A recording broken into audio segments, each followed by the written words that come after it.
ไม่ควรกระทำกรรมที่ผิดติดตัวทำบาปโหดร้ายมันไม่ใช่เรื่องยิ่งโหดผลลัพธ์น่ากลัวน่ากลัวน่ากลัว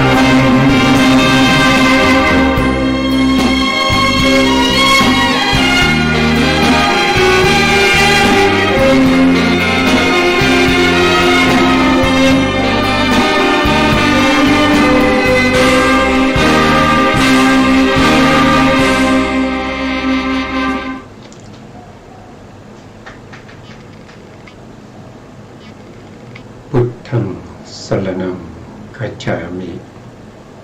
ธัมมังสรณังคัจฉามิสังฆังสรณังคัจฉามิกราบนมัสการพระมหาเถระพระสังฆาธิการพระเถรานุเถระสวัสดีท่านผู้ฟังและผู้ชมทุกท่านที่ติดตามในรายการ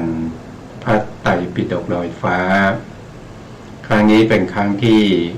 82ในเรื่องของสติปัฏฐาน4สติปัฏฐาน4เป็นข้อประพฤติปฏิบัติในทางพระพุทธศาสนามีเฉพาะในศาสนาของพระสัมมาสัมพุทธเจ้าเท่านั้นไม่มีในศาสนาอื่นแล้วก็มีทางนี้ทางเดียวซึ่งเป็นทางสายเอกที่จะนำสัตว์ทั้งหลายให้เข้าสู่ความบริสุทธิ์ทำให้สัตว์ทั้งหลายละได้ซึ่งอภิชฌาและโทมนัสมีทางนี้ทางเดียวนะครับแล้วก็ทางนี้เป็นธรรมหมวดที่หนึ่งในเรื่องขององค์แห่งการตรัสรู้นั่นก็คือธรรมที่เป็นฝักใฝ่แห่งมรรคญาณคือโพธิปัจจยโพธิปัจจยธรรมนั้นมีอยู่ทางนี้ทางเดียวนะครับไม่มีทางอื่นนะไม่มีทางอื่นเพราะฉะนั้นถ้าผู้ที่ปฏิบัติในเรื่องของสติปัฏฐานนี้ก็ไม่ต้องกลัวว่าจะไม่เข้าถึงความหลุดพ้นนะครับคือหมายถึงผู้ที่ปฏิบัติถูกเนี่ยปฏิบัติถูกต้องนะครับไม่ใช่คำว่าปฏิบัติก็ปฏิบัติแต่ไม่รู้ว่าทำอะไรยังไงไม่รู้รายละเอียดไม่รู้สัจจญาณไม่รู้ปริยัติเนี่ยไม่มีลายแทงไม่มีแผนที่นะครับในการที่จะเดินไปสู่ความหลุดพ้นมันก็เป็นไปไม่ได้นะครับเมื่อเราไม่รู้วิธีการเราก็ไปถึงจุดหมายปลายทางไม่ได้หรือว่าจะไปผิดทางก็ได้นะครับถ้าเราไม่รู้เนี่ยนะครั้งแล้วเราก็พูดถึงเรื่องของสัมมาประธานสติสัมปชัญญะนะเราก็จะไปต่อที่เดิมเลยนะครับเมื่อให้เสียเวลานะครับในหน้าที่อันนี้พระไตรปิฎกนะครับอรรถกถาเล่มที่17ในชุด91เล่มของมหามกุฏนะราชวิไล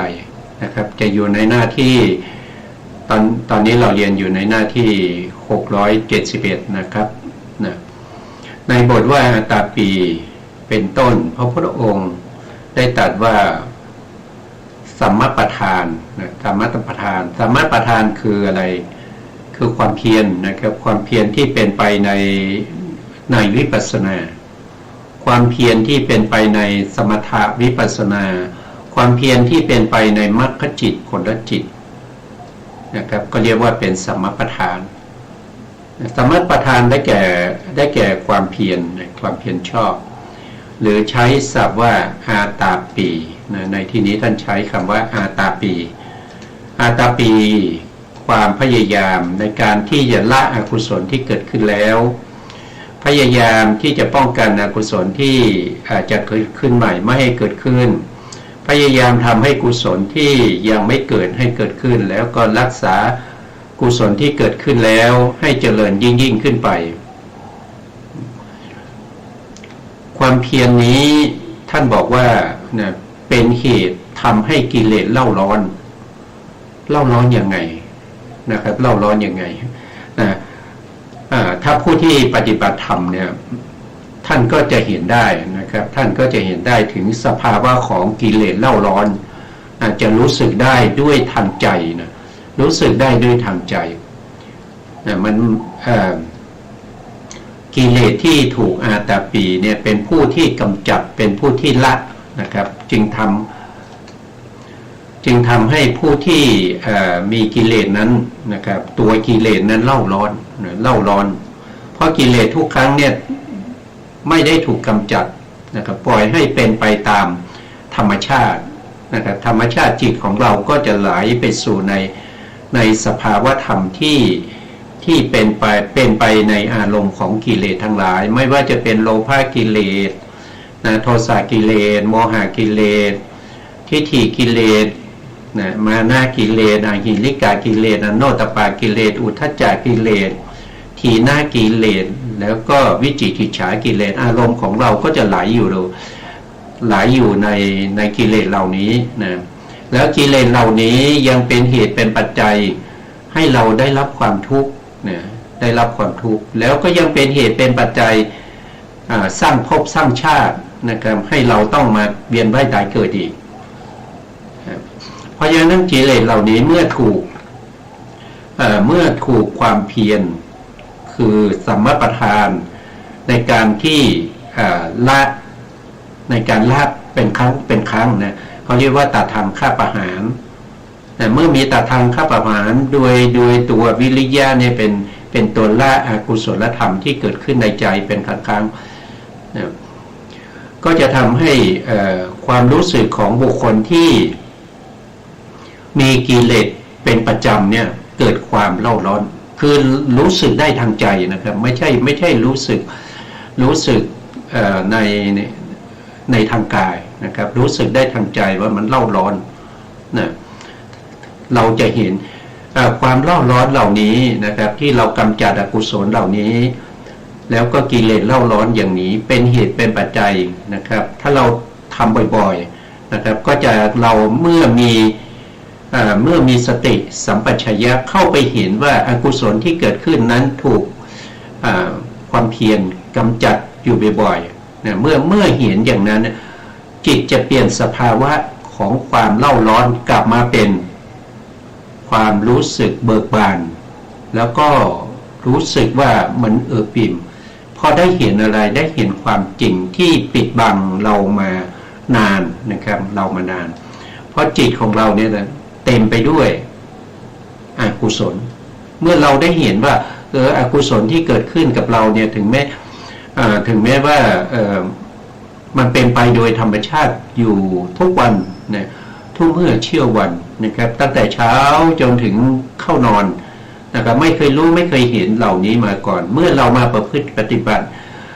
ไม่นานเท่าไหร่เราก็เห็นว่ามีการ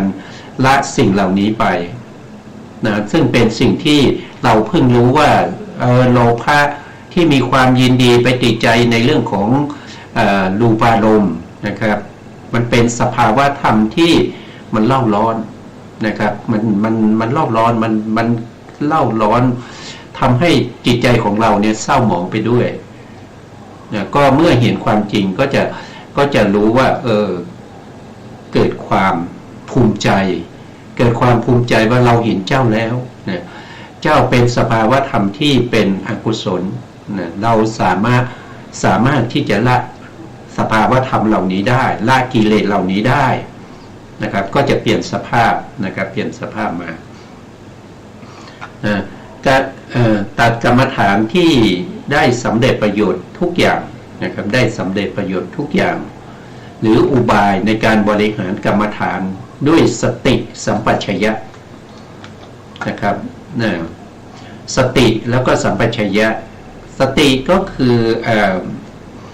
เป็นตัวที่ตามระลึกรู้นะตามระลึกรู้ถึงอะไรล่ะตามระลึกรู้ถึงรูปหรือกายนะครับรูปหรือกายหรือเวทนาหรือจิตหรือธรรมเหล่านี้ โดยความเป็นลักษณะที่บ่งบอกว่าสภาวธรรมเหล่านี้เป็นรูปสภาวธรรมเหล่านี้เป็นนามเมื่อเห็นสภาวธรรมเหล่านี้แล้วก็เห็นว่าสภาวธรรมเหล่านี้ปกติเขาทำหน้าที่อะไรเขาไปกีดอะไรเขามีกีดอะไรแล้วก็เห็นอาการปรากฏเห็นผลเห็นเหตุใกล้ให้เกิดนะเข้าถึงความเป็นอนิจจังทุกขังอนัตตาด้วยตัวสตินะครับที่ประกอบด้วยสัมปชัญญะสัมปชัญญะก็คือปัญญาปัญญาคู่กับสติตามรู้ตามเห็นสภาวธรรมเหล่านั้นด้วยความเป็นลักขณาที่จตุกะแล้วก็เห็นว่าสภาวธรรมที่เป็นรูปเป็นกายนะครับเป็นกายเป็นเวทนาเป็นจิตเป็นธรรมเหล่านี้เป็นสภาวธรรมที่เกิดจากเหตุปัจจัยทั้งหลายนะแล้วก็เห็นถึงว่าสภาวธรรมเหล่านี้มันเป็นของไม่เที่ยงเกิดขึ้นตามเหตุตามปัจจัยนะมันเป็นทุกข์นะเมื่อเห็นว่ามันไม่เที่ยงเป็นทุกข์ก็จะเห็นว่าสิ่งเหล่านี้มันไม่มีสาระนะมันไม่มีสาระมันควบคุมบัญชาไม่ได้มันไม่สามารถจะให้เป็นไปตามที่เราต้องการได้ด้วยความเป็นอนัตตานะต้องเห็นอย่างนี้นะครับต้องเห็นอย่างนี้เห็นอะไรก็คือเห็นในตัวของเรานี่แหละในตัวของในตัวนะครับในตัวในร่างกายของเรานะครับแต่ในร่างกายของเราไม่ใช่เห็นเป็นหัวเห็นเป็นแขนเห็นเป็นขาเห็นเป็นตาเห็นเป็นจมูกเห็นเป็นปากไม่ใช่เห็นอย่างนั้นนะต้องเห็นด้วยความแยกย่อยสลายสภาวธรรมเหล่านี้ลงไปจนถึงธรรมในธรรมนะครับหรือในกายนะกายในกายนะครับกายในกายก็คือเห็นไปจนถึงส่วนประกอบของผมอย่างเงี้ยผมนี่ประกอบด้วยอะไรบ้างมีรูปอะไรบ้างนะผมก็ประกอบด้วยมหาพุทธรูป4แล้วก็อุปาทายรูปนะครับอุปาทายรูปที่ประกอบกับขนเช่นสีอย่างเนี้ยสีของผมเนี่ยเป็นอุปาทายรูป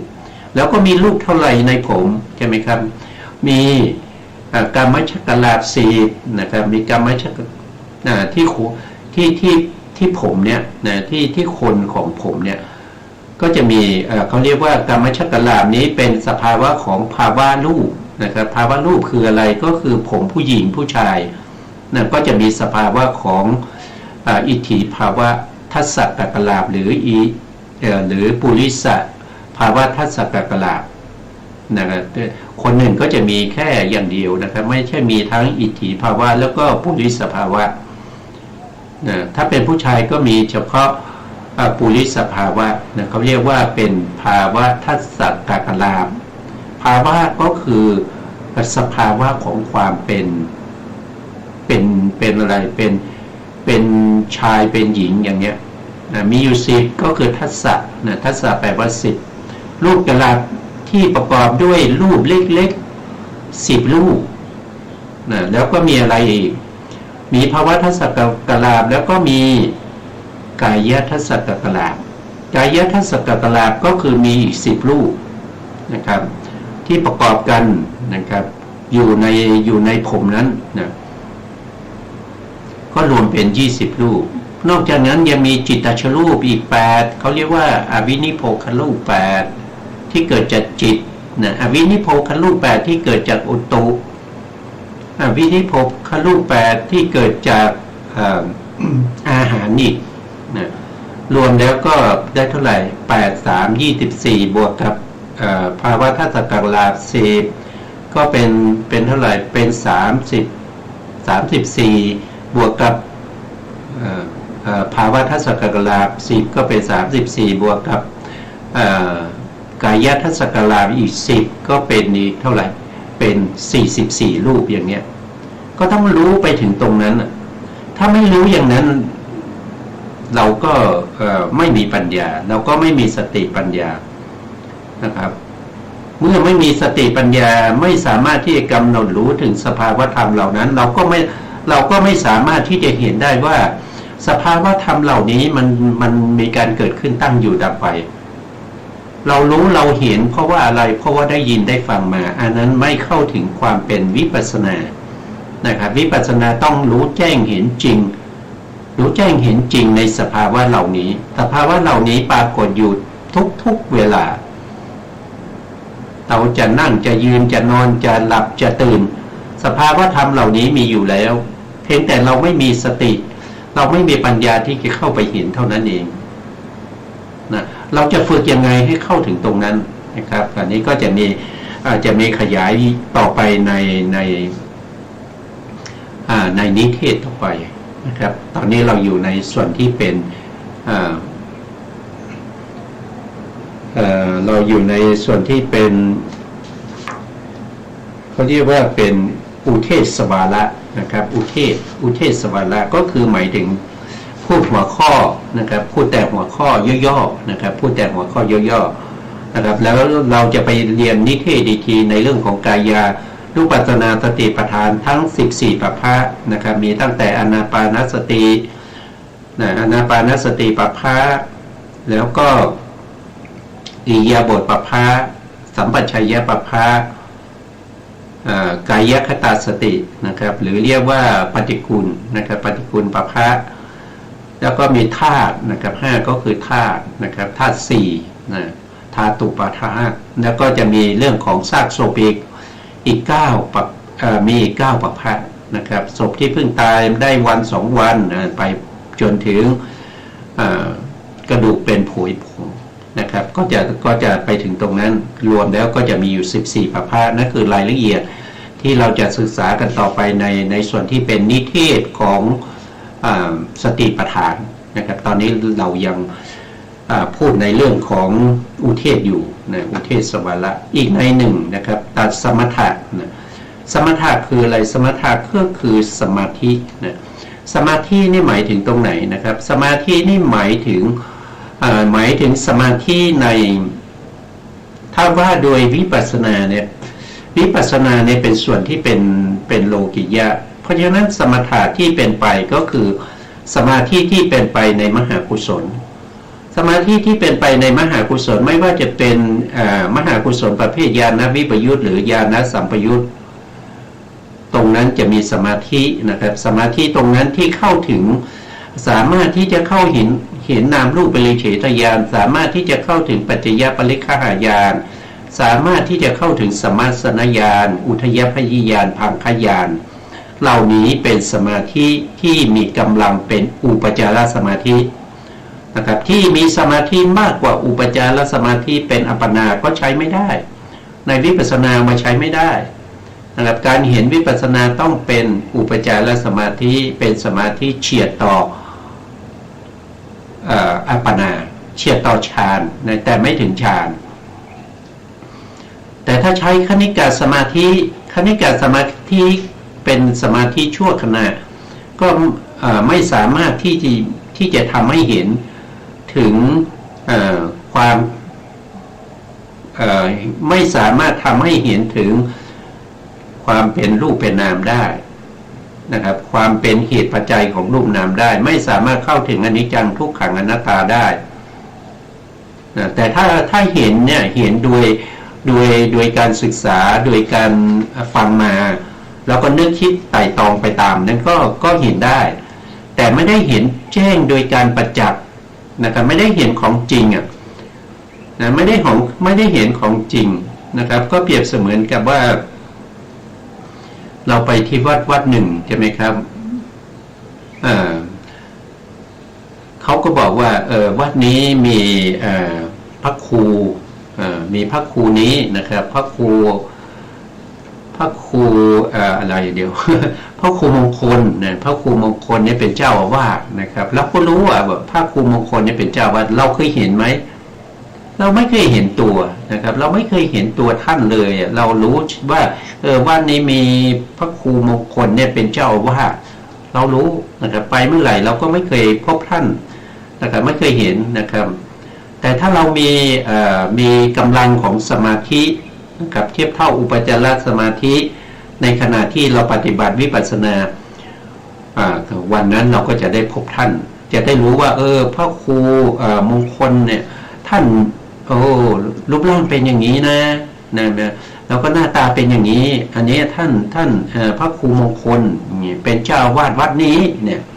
เราก็จะรู้อย่างนั้นรู้แจ้งเห็นจริงอย่างนั้นไม่ใช่รู้เฉพาะชื่อ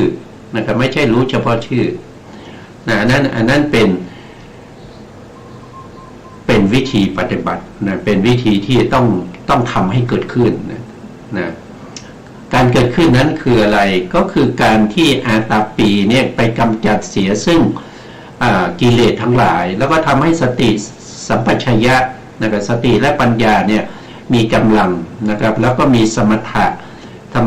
ก็คือสมาธิที่เป็นอุปจารสมาธิหรือวินัยยะเนี่ยเป็นตัวที่อุ่นหนุนเป็นตัวที่อุ่นหนุนให้สติแล้วก็ปัญญาเนี่ยเข้าไปรู้เข้าไปเห็นเข้าไปวิจัยนะครับเข้าไปเห็นกำหนดพิจารณาธรรมเหล่านั้นได้นะ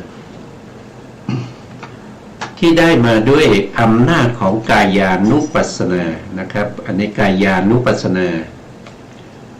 ด้วยอำนาจของกายานุปัสสนานั่นก็คือการอนุเนี่ยนี่ก็คืออนุคืออะไรหนึ่งวิปัสสนาปัสสนาก็คือการเห็นแจ้งในกายยังไงก็คือกายส่วนย่อยในกายส่วนใหญ่ต้องเห็นแจ้งอย่างนี้นะครับถึงจะเรียกว่าเป็นกายานุปัสสนาต่อไปนะวิปัสสนาวินี่แปลว่าวิเศษนะครับวิเศษหรือแจ้งนั่นเองนะครับแล้วก็ปัสสนาก็คือปัญญานะครับปัสสนาก็คือปัญญาก็คือเห็นแจ้งนะครับเห็นแจ้งด้วยสัมปชัญญะคือปัญญาถ้าไม่มีปัญญาก็เห็นแจ้งไม่ได้นะครับถึงจะมีสมาธินะครับถ้าขาดปัญญานะครับสมาธิก็ไม่เกิดนะครับถ้าคนไม่มีปัญญาเนี่ยไม่สามารถที่จะมีสมาธิได้นะเพราะว่าสมถะแล้วก็วิปัสสนาเนี่ยเขาจะเป็นสภาวธรรมที่เป็นคู่กันนะเป็นคู่กันต้องอาศัยซึ่งกันและกันนะครับต้องอาศัยซึ่งกันและกันนะครับสมถะจะมีกำลังก็ต้องมีปัญญาด้วยผู้ที่เข้าถึงอัปปนาหรืออุปจารสมาธิต้องมีปัญญาด้วยนะครับถ้าไม่มีปัญญาในสมาธิจะไม่มีกำลังเป็นแค่คณิกะสมาธิคณิกะสมาธิได้ประกอบกับจิตทั้งหมดไม่ว่าจะเป็นกุศลจิตก็ตามเป็นวิปากจิตก็ตามเป็นกิริยาจิตก็ตามเป็นกุศลจิตก็ตามจะต้องมีสมาธิประกอบหมดเลยเขาเรียกว่าเป็นสมาธิชั่วขณะเป็นครั้งเรียกว่าเป็นคณิกะสมาธิเมื่อมีปัญญารู้แจ้งเห็นจริงก็คือวิปัสสนาในกายานุปัสสนาสติปัฏฐานก็เรียกว่าเป็นผู้ที่ตามรู้เห็นนะครับรู้เห็นกายในกายอยู่นะครับหนึ่งนะครับตัดพลังภาวนานะครับภาวนาก็คือทำให้มีขึ้นหรือทำให้เจริญยิ่งขึ้นไปถ้ามีแล้วก็ยิ่งขึ้นไปภาวนานะครับภาวนาเพื่ออะไรเพื่อจะกำจัดเสียซึ่งอภิชฌาและโทมนัสนะครับอภิชฌาและโทมนัสเนี่ยถูกกำจัดตั้งแต่เราเข้าถึงว่าโดยโลกิยะเนี่ยท่านบอกว่าเข้าถึงพังคญาณนะถ้าเข้าถึงพังคญาณเนี่ยอภิชฌาคือความเพ่งเล็งอยากได้หรือติดใจชอบใจเพลิดเพลินนะครับพิไรลำพันอยู่ในอารมณ์นั้นนะอภิชฌาเราองค์ธรรมได้แก่ตัวโลภะก็คือความยินดีติดใจชอบใจนั่นเองก็สามารถที่จะกำจัดอภิชฌาได้นะครับแล้วก็กำจัดโทมนัสได้ด้วยโทมนัสก็คือความเสียใจแต่เป็นเวทนาที่เกิดร่วมกับโทสะนะเกิดร่วมกับโทสะถ้าพูดถึงโทมนัสเนี่ยก็รวมหมายถึงโทสะมูลจิตที่เป็นสัมปยุตธรรมนะครับมีอยู่2ดวงนะครับดวงไหนก็ได้ถ้าเกิดกับเราเนี่ยในขณะนั้นน่ะก็จะถูกภาวนานะครับภาวนาหรือ วิปัสสนาที่มีสติแล้วก็สัมปชัญญะพร้อมทั้งสมถะด้วยนะครับทำให้อภิชาและโทมนัสเนี่ยถูกดับไปนะครับส่วนที่เป็นโลกิยะตั้งแต่พังขยานขึ้นไปดับได้เป็นชั่วขณะก็เรียกว่าเป็นตัดทางคประหารไปดับอะไรนะครับเขาบอกว่าไปดับอารัมมณานุสัยอารัมมณานุสัยก็คืออารมณ์ที่จะทำให้เกิดอนุสัยเพราะอนุสัยเนี่ยเขานอนเนื่องอยู่ในเวทนาด้วยนะในเวทนานอนเนื่องอยู่ในเวทนาแล้วก็นอนเนื่องอยู่ในกามภูมิรูปภูมิอรูปภูมิอะไรพวกนี้มีอนุสัยนอนเนื่องแต่จะมากหรือน้อยขึ้นอยู่กับภพภูมินั้นขึ้นอยู่กับบุคคลนั้นว่าบุคคลนั้นมีสภาวะของธรรมทั้งหลายเหล่านี้มากน้อยแค่ไหนนะครับก็จะดับตรงนั้นได้นะส่วนสันตานานุสัยนะครับสันตานานุสัยเป็นกิเลสที่นอนเนื่องอยู่ในขันธสันดานนั้นไม่สามารถละได้ด้วยตาทางคประหารที่ไปละอนุสัยที่เป็นอารัมมณาอนุสัยอย่างเดียวไม่สามารถเข้าไปละสันตนานุสัยได้สันตนานุสัยจะต้องละได้ด้วยมรรคจิตนะครับเริ่มตั้งแต่โสดาปัตติมรรคนะครับโสดาปัตติมรรคก็จะไปดับสันตนานุสัยในขันธสันดานเลยเมื่อสันตนานุสัยถูกดับแล้วเนี่ยอารัมมณานุสัยก็ไม่มีแล้วไม่เป็นเหตุให้สันตนานุสัยที่อยู่ในจิตตสันดานของเราเนี่ยเกิดขึ้นได้เพราะว่านั้นเป็นอะไรเป็นต้นเหตุจริงๆนะครับที่เราสะสมมาตั้งแต่อเนกชาตินั่นคือเรียกว่าเป็นสันตนานุสัยละออกไปได้นะเมื่อละออกไปได้ผู้ที่ปฏิบัติเขาก็จะรู้เองนะครับเขาก็จะรู้เองว่าเขาสามารถที่จะละอารัมมณานุสัยได้เขาปฏิบัติถึงญาณไหนเขาก็จะรู้เองนะครับเขาจะรู้เองนะผู้ที่ไม่รู้นั่นคือไม่ใช่วิปัสสนานะครับนะไม่ใช่วิปัสสนาที่ท่านปฏิบัติแล้วท่านไม่รู้ตัวว่าท่านปฏิบัติถึงตรงไหนอย่างไงเนี่ยอันนั้นท่านปฏิบัติผิดแล้วนะครับไม่ต้องไปถามใครนะครับเพราะว่าพระพุทธองค์เนี่ยท่านได้แสดงไว้นะครับเมื่อละอะไรได้ก็ต้องรู้นะครับรู้นะก็รู้ด้วยตัวเองนะครับผู้ที่เราไปถามเนี่ยเขาไม่ใช่พระพุทธเจ้านะเขาไม่ใช่พระพุทธเจ้าเขาไม่สามารถที่จะบอกเราได้ว่าเราได้ญาณอะไรเราได้ดวงตาเห็นธรรมแล้วยังเนี่ยเขาบอกว่าเราไม่ได้หรอกนะเก่งแค่ไหนก็บอกไม่ได้ถ้าเขาสามารถบอกได้เขาก็ต้องเป็นพระพุทธเจ้าเขาต้องเป็นพระพุทธเจ้านะครับโดยในสมัยพุทธกาลเนี่ยผู้ที่ไปปฏิบัติธรรมนะรับกรรมฐานจากพระพุทธองค์แล้วก็ไปปฏิบัติธรรมนะครับตามป่าเขาโคนไม้เรือนว่างหรือซอกเขาในที่เป็นสัพยะนะสถานที่สัพยะแก่บุคคลเหล่านั้นอากาศสัพยะแก่บุคคลเหล่านั้นอาหารบิณฑบาตทั้งหลายเป็นสัพยะแก่บุคคลเหล่านั้นเขาก็จะได้ดวงตาเห็นธรรมหรือเขาก็ได้ตรัสรู้ธรรมพอเขาได้ตรัสรู้ธรรมแล้วเนี่ยเขาก็ไม่ได้บอกใครนะแต่เขาจะหลังจากออกพรรษาหรือว่าหลังจากที่เป็นช่วงที่ได้พบพระพุทธเจ้านะครับหรือว่ารู้ว่าพระพุทธเจ้าประทับอยู่ที่ไหนเนี่ยเขาจะเดินทางมาพบพระพุทธเจ้าหน้าที่นั้นนะครับแล้วก็ให้พระพุทธองค์เนี่ยเป็นผู้พยากรณ์นะครับพยากรณ์ว่านี้เป็นพุทธบุตรของเรานะครับหรือว่านี้ไม่รู้ว่าเขาไม่ได้ดวงตาเห็นธรรมเขาไม่ได้คุณวิเศษอะไรเลยพระพุทธองค์ก็ปฏิเสธไม่ให้เข้าเฝ้านะครับยกตัวอย่างเช่นภิกษุเท่าไหร่30หรือ50หรือว่า500ไม่รู้นะจำไม่ได้นะ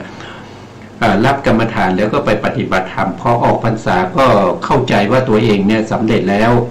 นะครับก็เดินทางมาเพื่อจะเข้าเฝ้าพระพุทธองค์เพื่อให้พระพุทธองค์เนี่ยพยากรณ์ว่าพวกเขาเนี่ยได้สำเร็จเป็นพระอริยบุคคลแล้วนะพระพุทธองค์รู้นะครับพระพุทธองค์ก็บอกให้พระอานนท์ก่อนเลยนะครับถ้าภิกษุเนี่ย30 รูปนี้มาขอพบเนี่ยไม่ให้พบนะครับคือไม่ได้บอกอย่างว่าไม่ให้พบแต่ท่านจะบอกว่าให้ภิกษุเหล่านั้นไปพักอยู่ที่ป่าช้านะครับที่ป่าช้าสมัยก่อนเนี่ยเขาป่าช้าเนี่ยเขาจะไม่เวลาคนตายเนี่ยเขาจะไม่มีการเผาศพใช่ไหมครับนะพระพุทธองค์เนี่ยเป็นผู้ที่มีสัพพัญญุตญาณเป็นผู้ที่มีอาณามรณญาณเป็นผู้ที่มีอภิญญานะครับทั้งหลายนะครับเพราะฉะนั้นพระพุทธองค์ก็จะรู้เหตุการณ์มีเจโตปริยติญาณที่รู้เหตุการณ์ล่วงหน้าว่าถ้าพระพุทธองค์ระลึกไปนะครับแต่ถ้าพระพุทธองค์ไม่มนสิการไป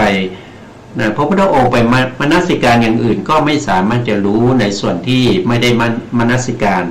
ไม่ได้ส่งใจไปดูนะครับก็จะไม่รู้แต่เมื่อพระพุทธองค์รู้อย่างนี้พระพุทธองค์ก็บอกว่าถ้าภิกษุเหล่านี้มาก็ให้ไปพักที่ป่าช้าผีดิบนะภิกษุเหล่านี้ก็มาจริงๆนะครับพอมาพบพระอานนท์ขออนุญาตเข้าพบพระพุทธเจ้านะพระอานนท์ก็บอกว่าพระพุทธองค์สั่งไว้นะครับว่าพวกท่านมาก็ให้ไปพักที่ป่าช้าผีดิบนะครับแล้วก็ส่งไปนะครับส่งไปป่าช้าผีดิบนะครับพอส่งไปป่าช้าผีดิบนี่ก็ไปพบศพนะศพที่เขาเพิ่งเอามาทิ้งนะครับเป็นศพผู้หญิงนะครับเป็นศพผู้หญิงเพิ่งเอามาทิ้งนะครับแล้วก็เมื่อภิกษุเหล่านี้ไปพบอารมณ์ที่เป็นเขาเรียกว่าเป็นอารมณ์ที่เป็นวิสภาคะนะครับก็คือเป็นเพศตรงข้ามกับเรานะครับแล้วก็เราก็เพิ่งตายใหม่ๆนะครับก็ไปเห็นนะก็ไปเห็นผู้หญิงนะครับผู้หญิงเพิ่งตายนะครับเพิ่งตายที่เขาเพิ่งเอามาทิ้งเนี่ย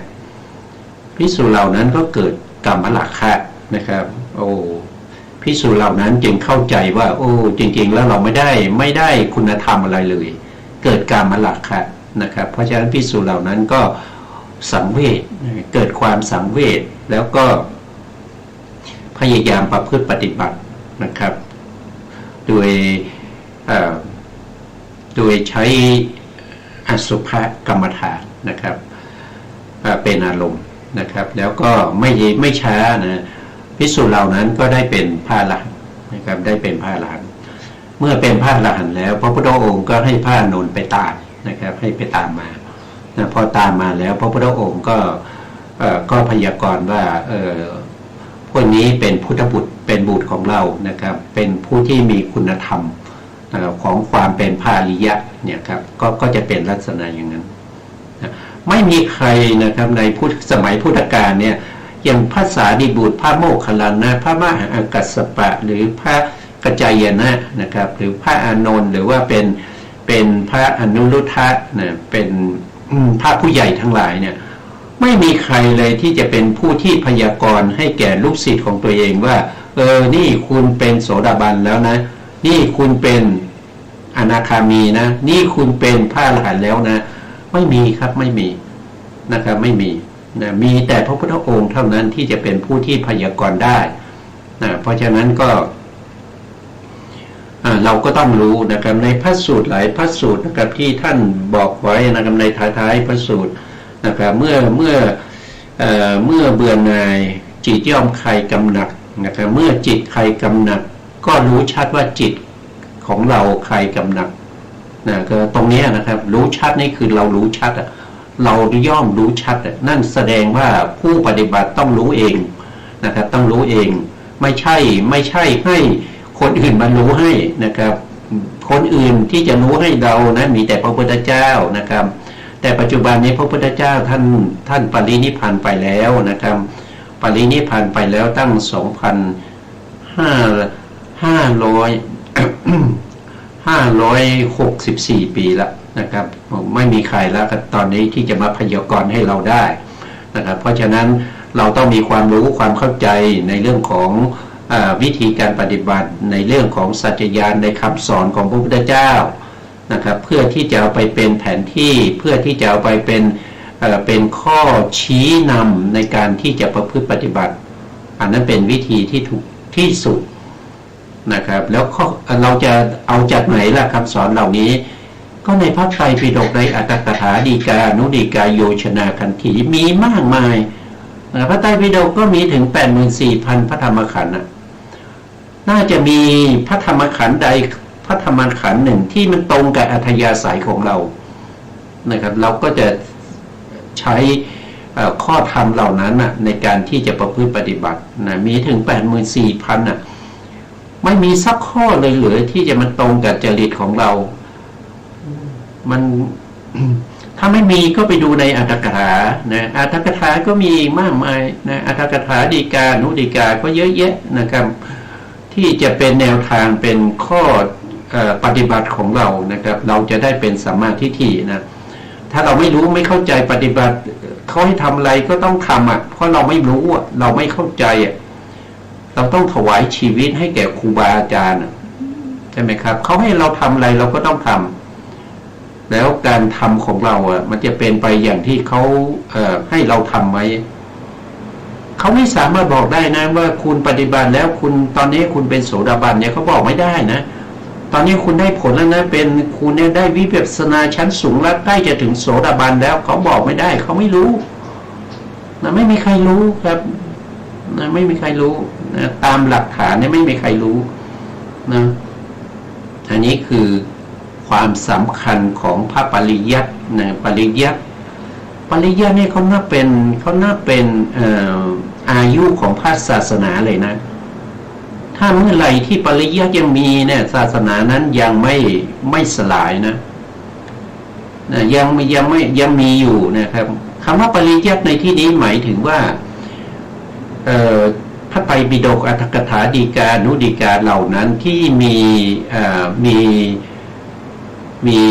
อักขระนะครับมีอักขระมีพยัญชนะนะครับ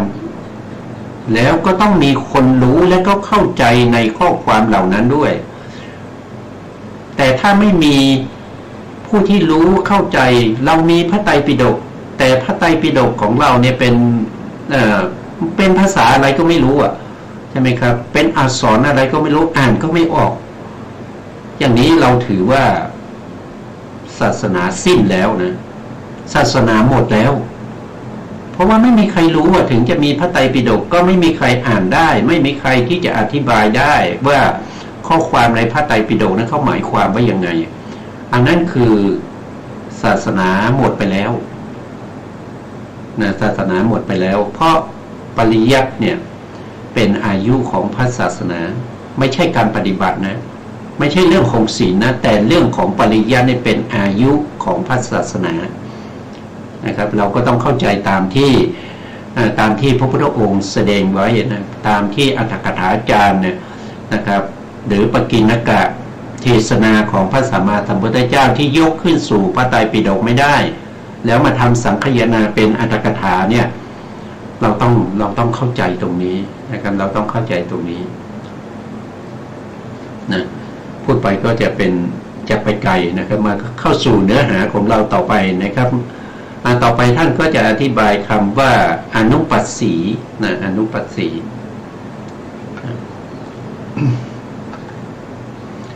อธิบายบทอนุปัสสีแต่ในคัมภีร์วิพังค์นะวิพังค์นี้เป็นคัมภีร์อภิธรรมนะเป็นคัมภีร์อภิธรรมคัมภีร์อภิธรรมอภิธรรมเนี่ยมีอยู่7คัมภีร์นะครับคัมภีร์ที่1เนี่ยเขาเรียกว่าเป็นธรรมสังคณีนะธรรมสังคณีปกรณ์นะครับแล้วคัมภีร์ที่2ก็เรียกว่าวิพังคปกรณ์ก็คือคัมภีร์นี้นะเป็นคัมภีร์ที่2ในพระอภิธรรมนะครับในคัมภีร์วิพังพระองค์ตรัสไว้ว่านะครับบทว่าอนุปัสสีความว่าบรรดาธรรมเหล่านั้นอนุปัสสีคืออะไรนี่แค่อันนี้ท่านอัตถกถาจารย์ท่านก็ตั้งเป็นคำถามนะครับ มาถามเรานะครับแต่ไม่ได้ให้เราตอบนะไม่ได้ให้เราตอบแต่ตรงนี้ท่านบอกว่าพระพุทธองค์นะครับพระองค์ตรัสว่านะครับบทว่าอนุปัสสีความว่าบรรดาธรรมเหล่านั้นอนุปัสสีคืออะไรนะครับอันนี้พระพุทธองค์ถามมานะครับแล้วก็ท่านไม่ประสงค์จะให้เราตอบนะครับแต่พระองค์จะตอบเองให้เราฟังทำไมต้องตั้งล่ะถ้าเราฟังถ้าทำไม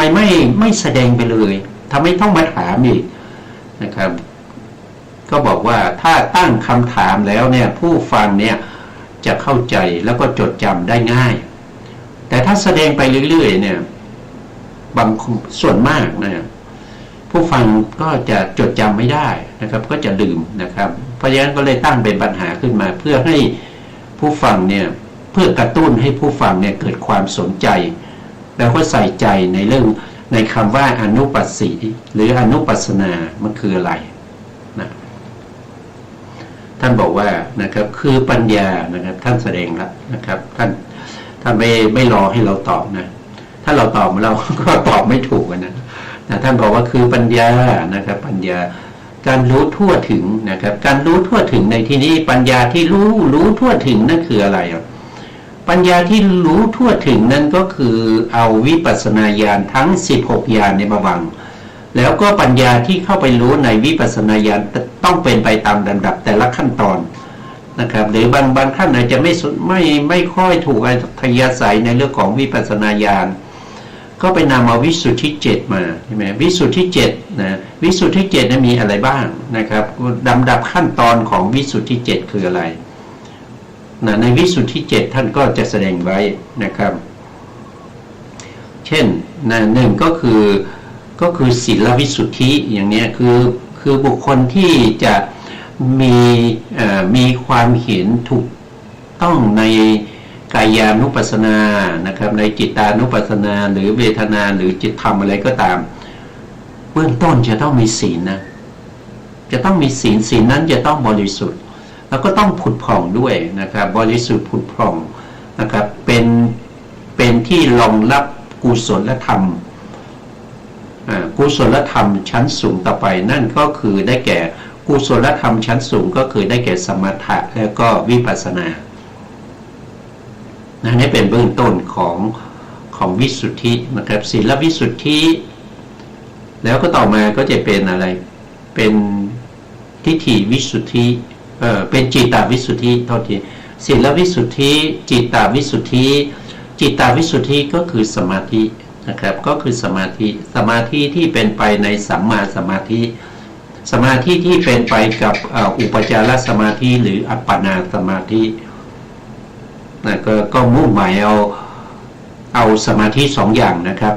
จิตตานุปัสสศีลวิสุทธิจิตตวิสุทธินะครับซึ่งผม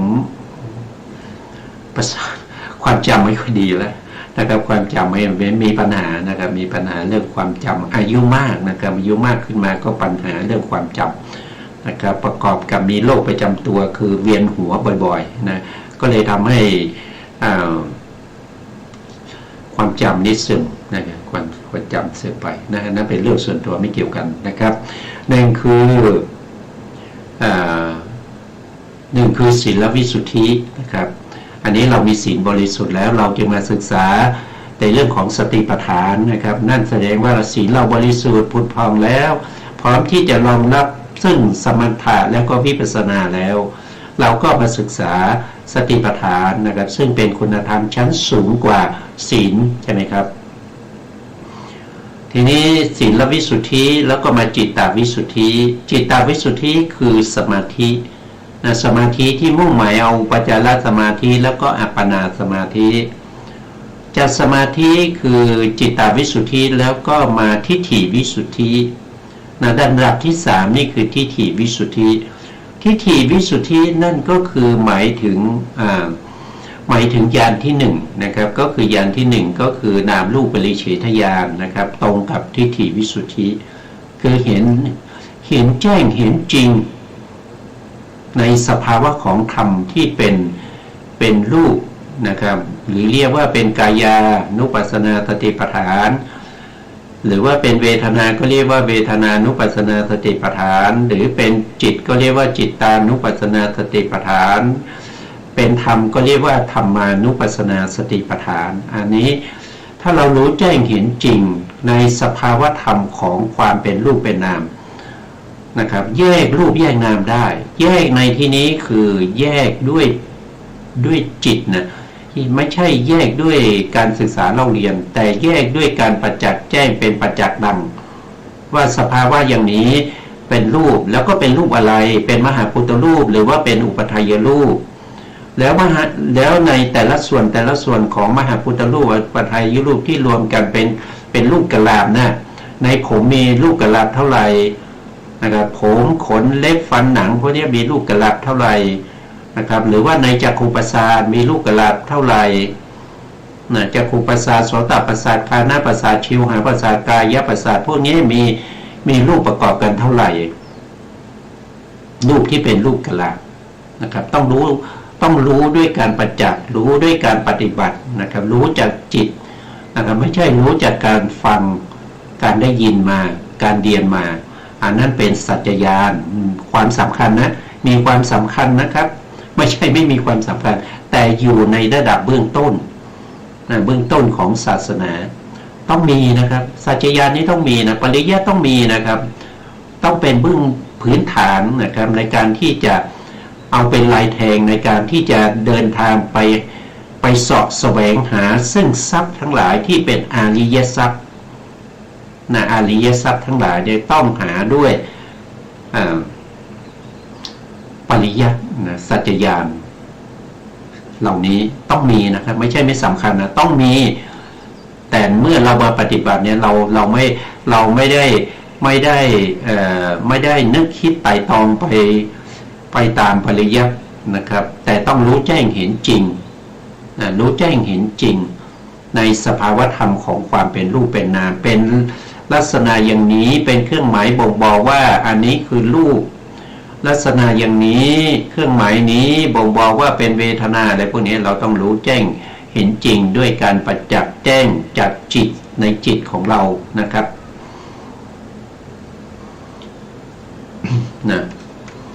ปัญญารู้ทั่วถึงนะครับเรากำลังพูดถึงเนี่ยรู้ทั่วถึงตรงนี้นะครับไม่ใช่รู้ทั่วสาร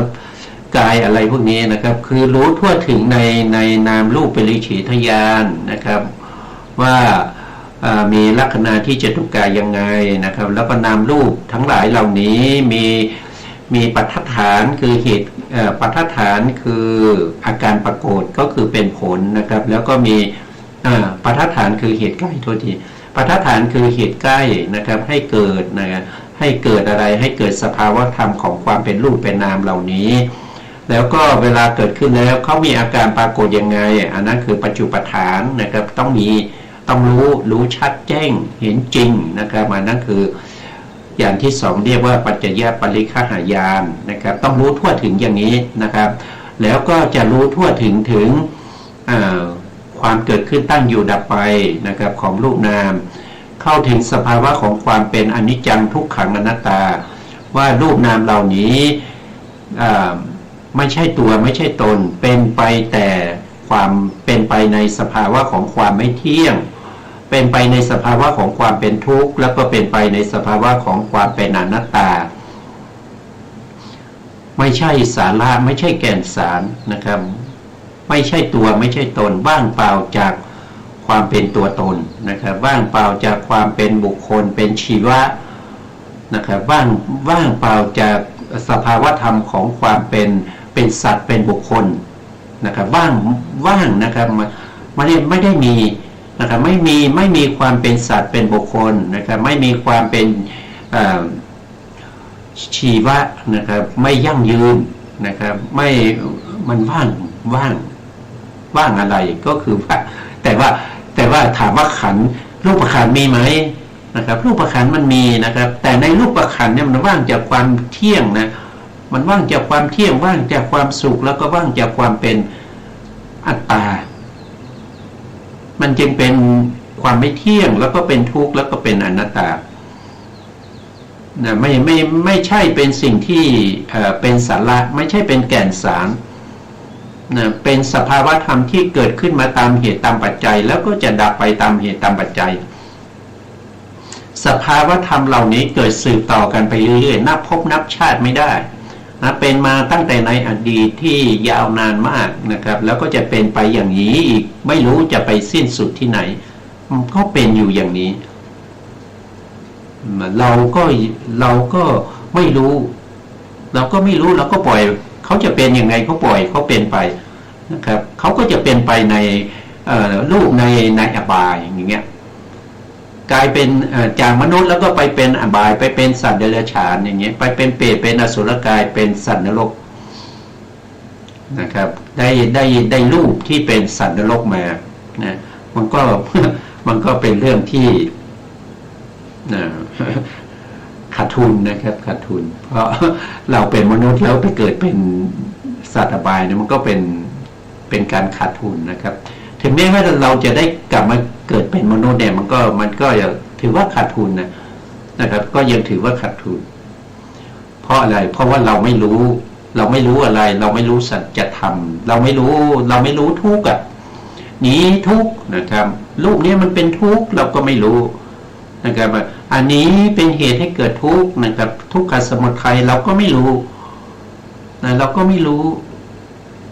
นะอันนี้ทุกขันนิโรธนะครับเป็นที่ดับทุกข์นะเป็นพระนิพพานเราก็ไม่รู้นี้ทุกขนิโรธคามินีปฏิปทาข้อปฏิบัติให้ถึงความดับทุกข์เราก็ไม่รู้นะเกิดมาเป็นมนุษย์ได้อยู่ในประเทศที่มีพระพุทธศาสนานะครับมีการนับถือพระพุทธศาสนาแต่เราไม่ได้อะไรจากพระพุทธศาสนาเลยนะครับเขาถามเรานับถืออะไร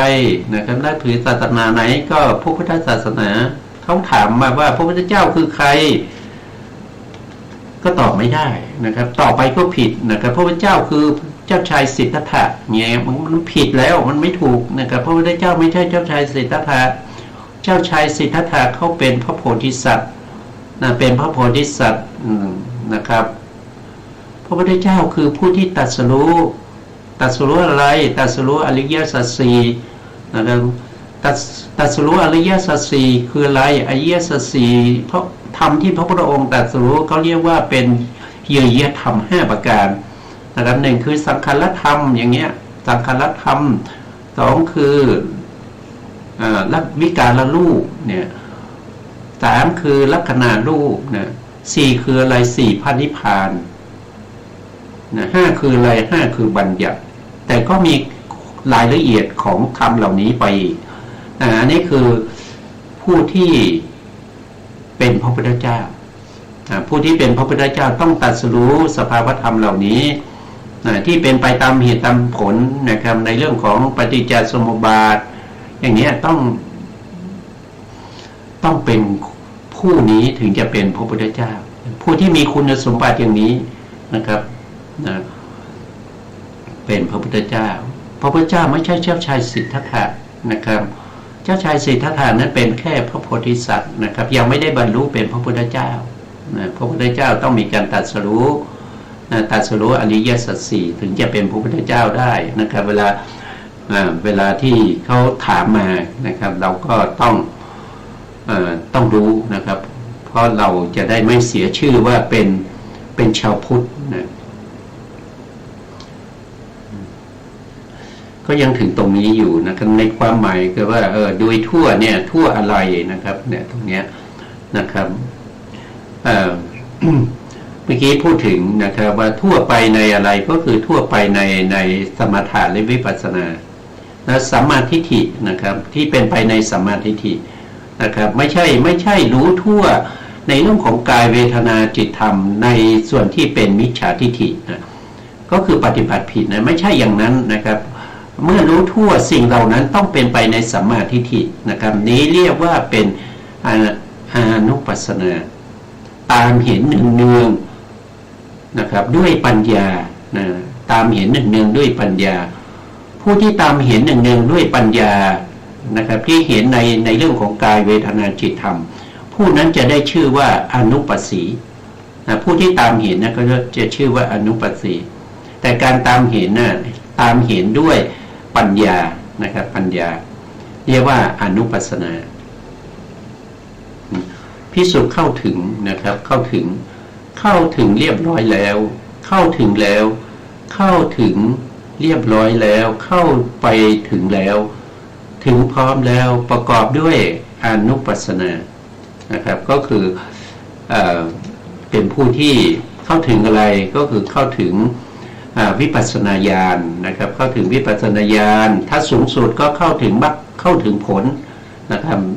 ด้วยอนุปัสสนาด้วยอนุปัสสนาเป็นอนุปัสสนาโดยเป็นตัวนำหน้านะครับนำหน้าในการที่จะทำให้เราเข้าถึงมรรคผลนิพพานนั่นเองนะครับตรงนี้เราก็เวลาเราหมดแล้วนะครับ